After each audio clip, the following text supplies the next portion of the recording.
You're right, Dave. Dave, I wonder if you could talk about what you see happening to Cody at the plate and whether you think it would be advantageous to give him a day off tomorrow to catch his breath. I don't see getting him a day off. There are a couple swings. There were a couple good swings, but I think it's just he's just in that funk right now where he's chasing balls out of the strike zone. I think the defense is obviously a premium, and the presence of him to be in the lineup. But it's just trying to get Cody to slow down a little bit. I think he's been a little bit too quick. And tonight you saw balls below the zone, and he was on the defensive. So I think that he's trying his hardest, trying his tail off. But I think we got to get him to slow down and really try to stay in the strike zone, because obviously if you look at the pitches tonight, a lot of balls out of the zone. To your left, Dave. Richard. Dave, was it tempting, because you have the extra challenge, to challenge the tag on Puig and the touch McCullers tagging first, or is your video guys telling you clear cut? They told us clear cut, and I think Yasiel was actually in there, and he came off the bag. So that was pretty clear, and we took as much time as we could on the ball that Corey got down the line, but they were pretty certain that we would have lost the challenge. In the middle, 4 rows back, Kevin. Hi, Dave.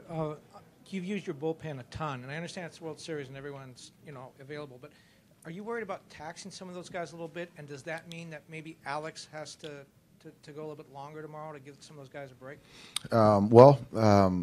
We just had an off day yesterday, and when your starter goes 5 outs, you've got to find a way to cover some innings. So everyone tomorrow is available outside of Kenta, and and Alex is going to have to go deep. But I think that, like I said, everyone's available, and you got Kirsch going Game 5, so they'll be available. They'll be fine. To your right, Dave. Andy. Dave, with Darvish, what were you seeing from him tonight? It seemed like more or less nothing was working. Yeah, I mean, with you, I think there was one swing and miss, when he was out there. The fastball command wasn't there, and the slider was backing up. So he just really didn't have the feel and couldn't get any type of rhythm going. So right there, you find yourself after 5 outs down 4-0. You have to go right there. I had to go to the pen to give us a chance to stay in that game.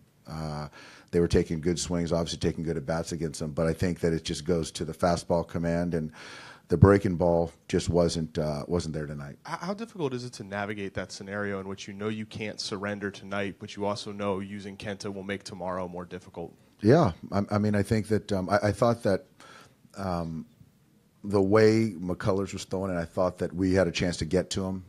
Even in that third inning, we stressed him, got bases loaded, nobody out. And, there's a point where you got to figure out to try to stay in the game as long as you can without conceding. And I thought that, till the ninth, we were in the baseball game. So I thought our guys in the pen did a fantastic job. And it's just a matter of now just getting hits with runners in scoring position. To your right, Dave. Kevin. Dave, it appeared that Gurriel made a racist gesture towards Darvish in the dugout after the home run. First of all, are you aware of it? And if you did see it, your thoughts on it, this happening in the World Series? I did not see it. No, I didn't see it. That's surprising. No, I didn't see it. To your left, Allison. Springer's fly ball off of Stripling. Did you think it was leaving the park? What was your reaction? And then when he caught it? A big exhale. And that's a big, strong kid. And I thought he got just enough of it. But fortunately, I thought JT's ball he hit in the first inning was gone too. So, I thought both those balls were gone. But that was a big out for us. Anything else for Dave? Right here. Dave, can you talk about the pressure that goes into game number 4?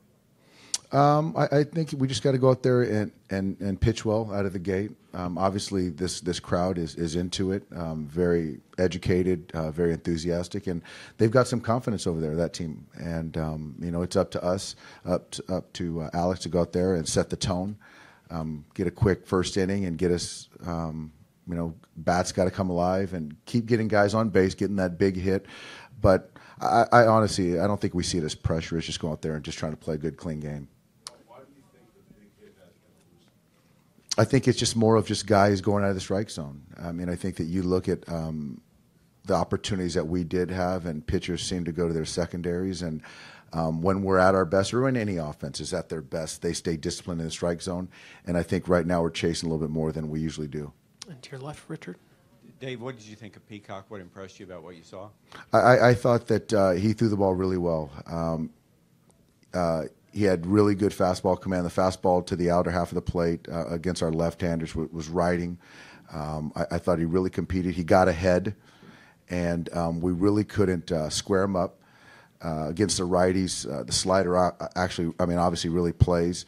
But I thought that outside of that Grandal at bat, that last one, we really didn't have many great at-bats against him, a really great swing. So I know he got extended a little bit more, and A.J. extended on 52, 53 pitches. But really, he got ahead and put us on the defensive all night. Is there a last one for Dave? We'll finish. We'll get you the microphone, Brian. Hold on a second.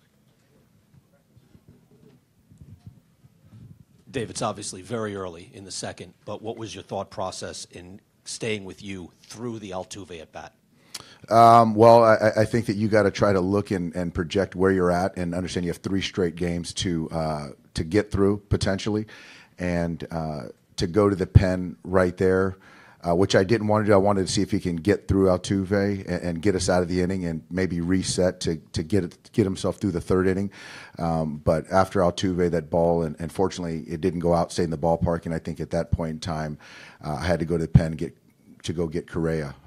But that was, I mean, that was the big spot right there. And could I have gotten him earlier?